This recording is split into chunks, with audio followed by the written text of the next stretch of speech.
Hey guys, welcome to another segment of Word of the Day. Glad that you're joining us. My name is Caesar, and this is Inspire Movement. So today we're exploring the word cheating. So cheating is to act dishonestly or unfairly to try to gain an advantage, whether it be in a game or in an examination. It can also mean to act in a way where you're being sexually unfaithful, you're being adulterous, which is really what we're going to be exploring for the purposes of this segment.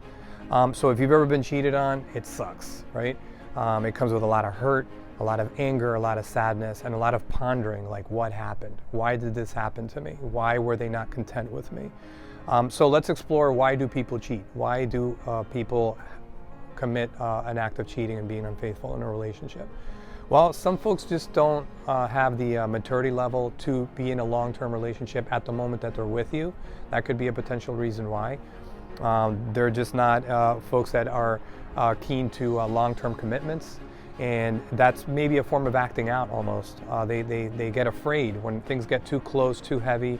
They feel like they need to run away, and cheating is a way to pretty much undo this nest that was already created.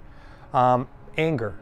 Like if you had a fight with someone potentially, or something went wrong in the relationship, they hurt me, so I'm going to try to hurt them back. So that's a way in which cheating also happens. It could be situational too, or opportunistic. Maybe you went out on a Friday night, you had a little bit too much to drink, somebody approached you that was somewhat attractive, and something unfortunate happened. So it could be also situational in nature.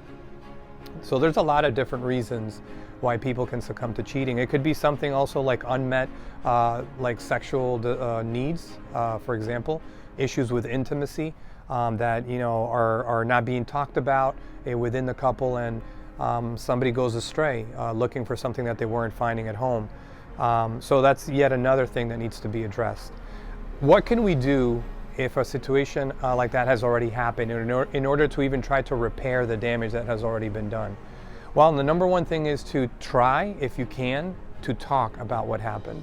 So start with some form of communication, try to dig into the reasons why this happened. Also, try to assess internally, but from both ends, the person that committed the act and the victim of the act, whether you want to even continue with the relationship, or is it done? Is this irreparable? That's something that both parties have to come to terms with.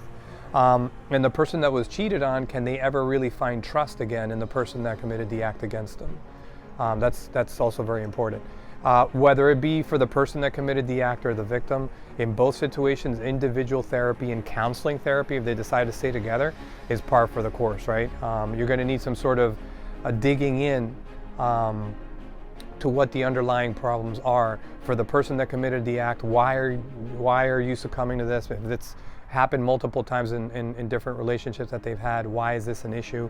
So counseling is very important. So as I reflect on the word cheating, obviously I'm familiar from friends, family, it's a very pervasive problem in society, and it's inescapable for a lot of families, to be honest. I think one of the main issues is communication between couples. I think if you're properly communicating with your spouse or your lover or your partner, whatever the case may be, throughout, and in time, then when you have those lulls in those relationships, you can kind of figure out, how to deal with it. Maybe, hey, whether it be something in intimacy or some other facet of the relationship that's not being worked out really well, counseling could really help. But in order to even get to what the solutions are, you have to begin by talking and working with the bond that you already have. For me personally, with my spouse, I've been married for almost 21 years now, or a little bit over 21 years now. I think my faith keeps me super grounded. My spirituality is super important with my partner. So as we navigate, this incredibly turbulent life with all of its ups and downs, and relationships go up and down, we can stray away from impulses and moments of weakness through our rock solid faith with one another, and understanding that we as a couple are not alone. So for me, that's also extremely important, and I have to get that out there. We talked about the ego many times before. If you carry a little bit of a chip with your spouse or your partner, it's going to open the gateway for problems in the future, because there's already a bridge in communication. And as I started out this reflection, that's really the main sort of thing that couples should be doing, is communicating at length, not only about the good stuff, the stuff that goes on social media, but also the bad stuff and the things that aren't working very well.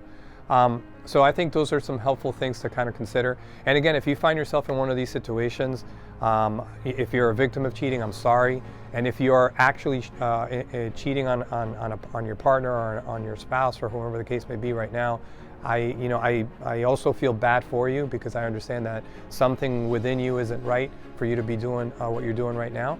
But know that there are solutions, whether you're the victimizer or the victim. And it starts with self-assessment, knowing that what is going on, and then looking for help.